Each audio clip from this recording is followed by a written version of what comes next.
A brief description of how I did this terrain.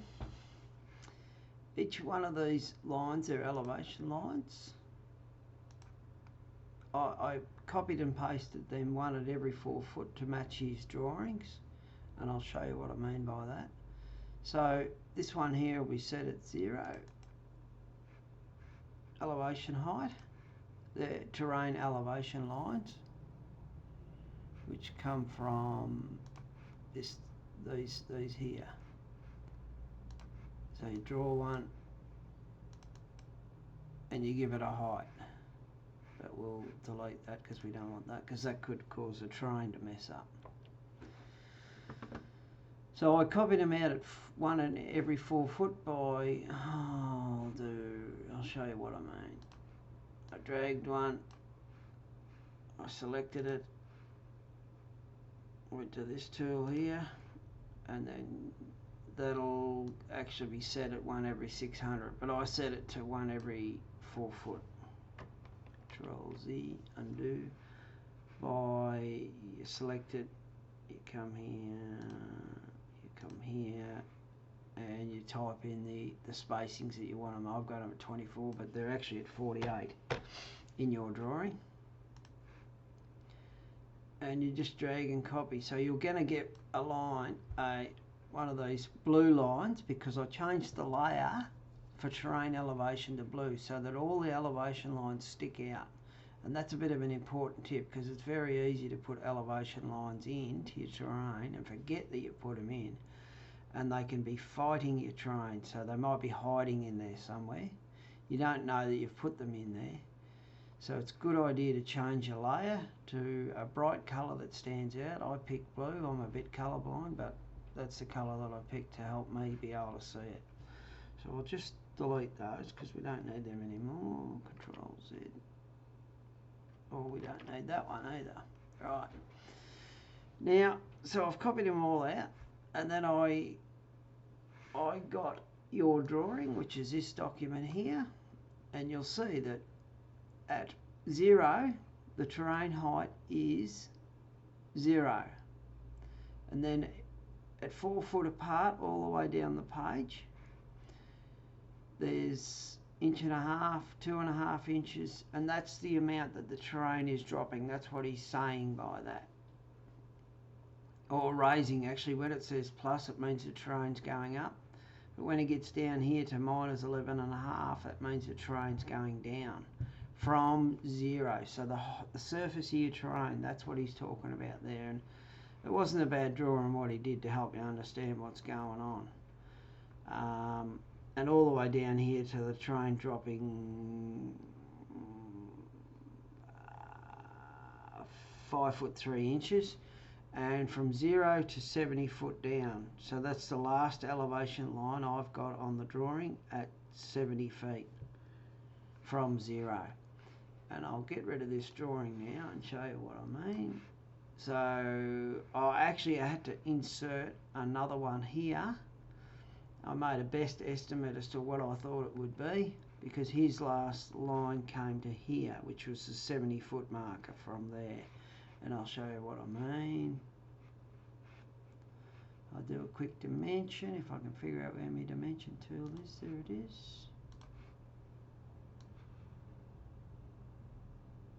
So that's near enough to 70 feet there.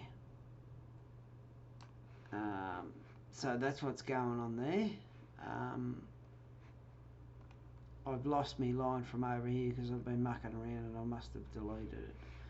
But I'll put it back in and it won't cause any problems.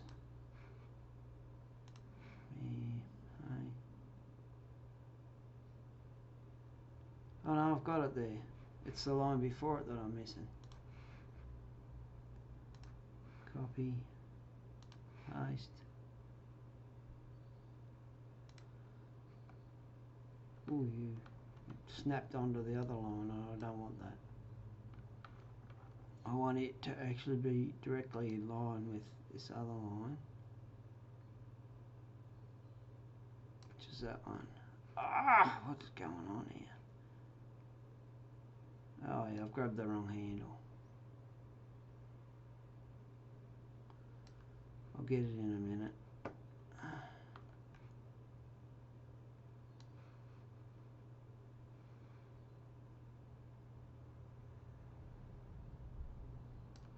that'll be near enough. But make sure, see how I've copied and pasted that line in there, that's an elevation line. Make sure it does not cover over on top of other elevation lines, and I'll explain what I mean.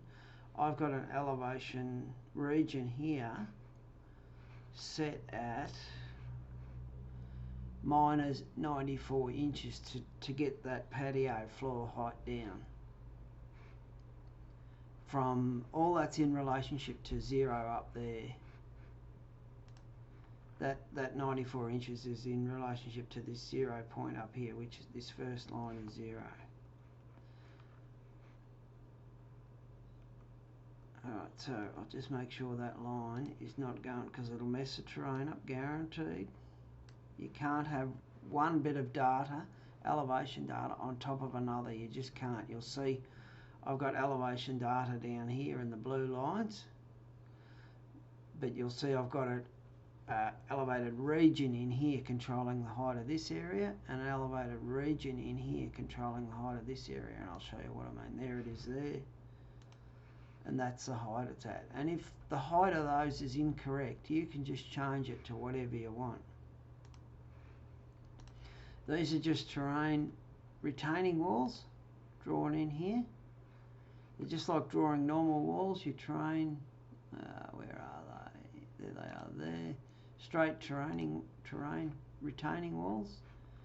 There, you just click and drag just like any other wall, but they're a terrain retaining wall. They're a special wall for the job.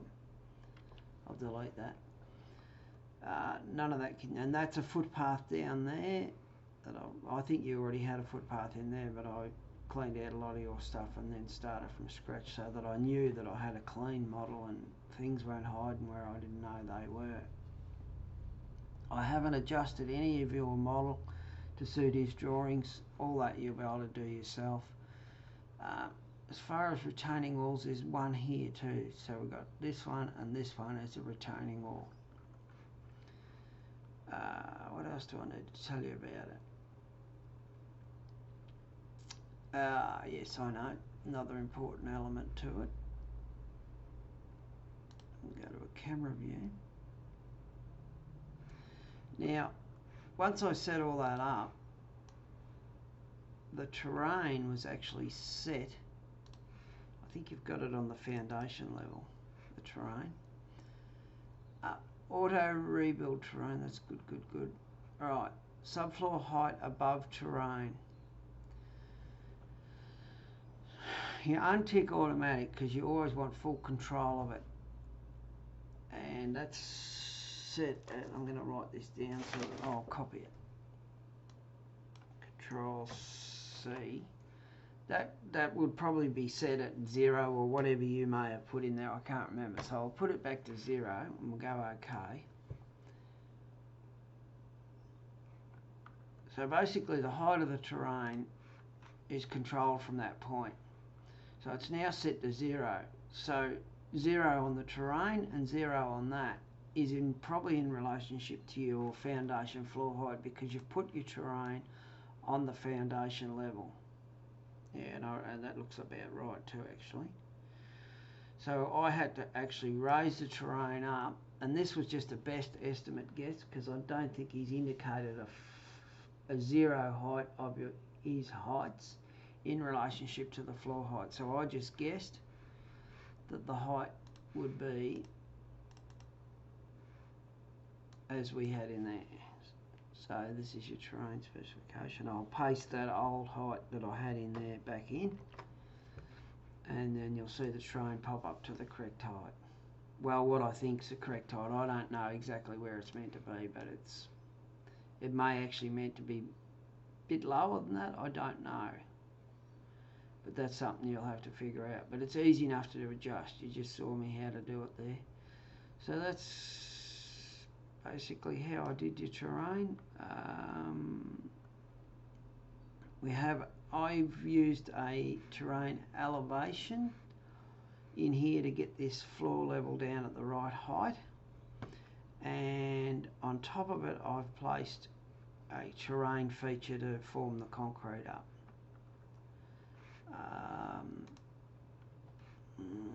Oh, you'll see in here that I've broken these. They were originally full lines that went from there to there, straight across the page, but you cannot mix elevation heights with elevation heights. So this box here is controlling your patio floor level. You can't drag one of these over the top of that because it confuses Chief. It can't mix two elevation heights. It just can't. It can't handle it. So you have to break them and get them out the way. And to break them, I'll show you how to do that. You select the line, grab the break tool, and you've got a complete break. So I'll just break a little bit off this, it's not going to matter. So that's now put a complete break in it. So that'll actually be a separate piece and I'll just delete it. But all I did was slide them back. So I'd break it, he'd say here, and then slide it back to here to get it away from overlapping elevation data because it just messes everything up inside Chief. And this height here, I just guessed that it was about 5 foot lower than this height here by looking at the other height levels, but you may need to adjust that to whatever suits your requirements. So we'll open it up. Let's say you wanted to make it a bit lower. We'll come across here and show you where it is before I do that. So if we get a side on view of it, this camera here, come around here, you can see it's coming down at a pretty harsh rate. And it may be in reality on site and it may not. We don't know what those heights are because he didn't give us that information. Come back here, we'll change the height of that. I don't know, 18 inches. We'll just make it I suppose that's, I'm actually a metric user and I struggle with imperial, but I would guess, so we'll just go minus 100 inches. So that should take off. Or is that 18 feet? Anyway, I'll do that and see what happens. That was minus. I think this might go wrong. Bloody imperial. I'll build the terrain. Let's change something, so we'll go and have a look. We'll make a complete mess of it. Oh no, it's not too bad. Not too bad. It's not as harsh as slope now. So if I undo that, you'll see the difference. Control Z. Did it do it? Do I have to rebuild the terrain when you do that? I'll go one more. I hit the Control Z key to do undo. Yeah, there it is there. So we'll redo it. There it goes, it's back. So basically that's it. I hope that helps. It's a bit hard to explain, and there's a few other little intricacies. Oh, here's one. This wall here, I had to tweak this wall. I'll put it back to where it was originally, where Chief decided it needed to be. So I'll reset its default wall heights at the bottom. The top is fine where it is. See how it brings the foundation up there because of this step down here. It doesn't quite know how to handle it. So basically I just grab it, slide this down here, and then that foundation disappears. And it starts looking more like what it would be. And these retaining walls, they've just got weatherboards on them, like what's on the house. You'd probably want blocks or concrete or something on there. But I'll let you figure all that out. So ideally, the shape of that terrain is very, very close to what he's got on site. It's actually pretty curvy sort of a footpath, unless I've made a boo-boo with one of the heights. And that you could actually check yourself by looking at his drawings now that I've explained it to you. I may have made a boo-boo struggling with the difference between imperial and metric. often what I'll do is convert his imperial measurements and I'll type them in as millimetres because I find that easy. I don't even know how to correctly type fractions into Chief. So, but you'll be able to have a look at those heights and see if they're right by looking at comparing with his drawings. Alright, that's about it. I hope that helps you, and so there you go. No worries.